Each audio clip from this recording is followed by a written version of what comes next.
Matthew chapter 5 verses 3 to 12. Thawaida tonbasing adu yaifavani maramdi sargagi ningthau laibak adu makhoigini.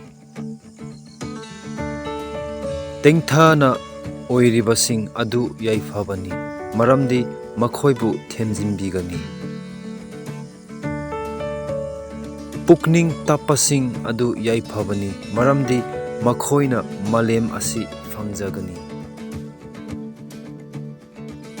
Dharma chenbagi damak aram khorang libasing adu yaifavani maramdi makhoibu thanhanbigani.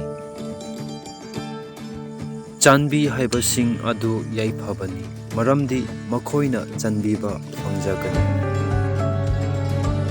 Thamoi sengbasing adu yaifavani maramdi makhoina Ishorbu ujagani.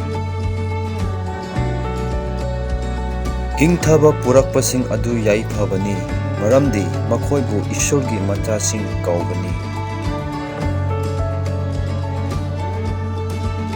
Dharma chenbagi maramgidamak misingna ornairiba makhoi adu yaifavani maramdi sargagi ningthau laibak adu makhoigini.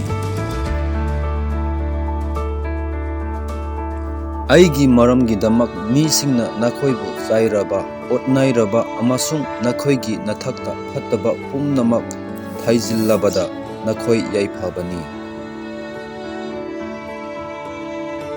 Haraujau amasung yamna nungaijau maramdi sargada nakhoigi mana chawi.